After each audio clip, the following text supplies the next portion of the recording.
Hallelujah. स्वागत है आप सबका मेरी भविष्यवाणियों की पुस्तक में। तो आइए हम आज के पवित्र वचन को पढ़ेंगे जो कि परमेश्वर के दास प्रेरित अंकुर यूसुफ नरूला जी के द्वारा लिखा गया है। वचन देहधारी हुआ, जैसा कि यूहन्ना की पुस्तक अध्याय 1 उसकी 1 आयत में लिखा है, आदि में वचन था और वचन परमेश्वर के साथ था और वचन ही परमेश्वर था, यही आदि में परमेश्वर के साथ था। मेरे प्रियो, बाइबल में परमेश्वर शब्द को अगर इब्रानी भाषा में पढ़ें तो परमेश्वर के लिए एलोहीम शब्द लिखा गया है, यानी कि आदि में एलोहीम ने आकाश और पृथ्वी की सृष्टि की, जिसका मतलब है एक से ज़्यादा परमेश्वर। और यूहन्ना अध्याय 1 उसकी 1 आयत में लिखा है कि आदि में वचन था और वचन परमेश्वर के साथ था और वचन ही परमेश्वर था। वचन देहधारी हुआ, देहधारी होकर यीशु मसीह पैदा हुए। इसका मतलब प्रभु यीशु मसीह ही वचन थे।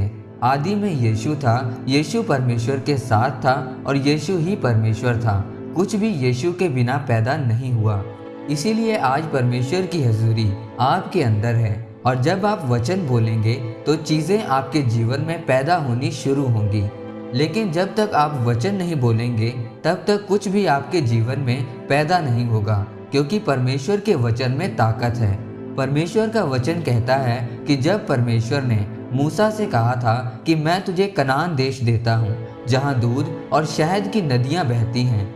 जिन लोगों को मूसा ने कनान देश का भेद लेने के लिए भेजा था, उनमें से 10 लोग उस देश के बलवान और बड़े लोगों को देखकर डर गए थे। उन्होंने परमेश्वर के वचन पर विश्वास नहीं किया, लेकिन कालेब और यहोशू ने कहा कि नहीं, हम अपनी ताकत से उस देश से लड़ने के लिए नहीं जा रहे हैं, बल्कि हमारे ऊपर परमेश्वर का वचन है। और बाइबल बताती है कि सारे इजरायली लोगों में से सिर्फ यहोशू और कालेब ही कनान देश में पहुंच पाए थे, जिन्होंने परमेश्वर के वचन पर विश्वास किया था।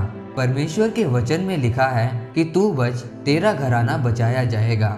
क्या अब आपका पति जो नशे करता है उसके नशे पर विश्वास करते हैं, या जो परमेश्वर का वचन कहता है उस पर विश्वास करते हैं कि धर्मी का वंश बचाया जाएगा?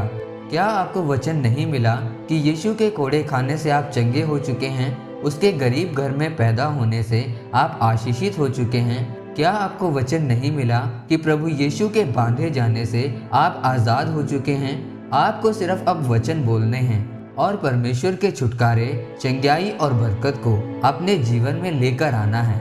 बिना वचन के आपके जीवन में कुछ भी नहीं हो सकता। इसीलिए आपको हमेशा परमेश्वर के वचन पर विश्वास करना है और उन पर मनन करना है और अपनी आशीषों को अपने जीवन में उत्पन्न करना है।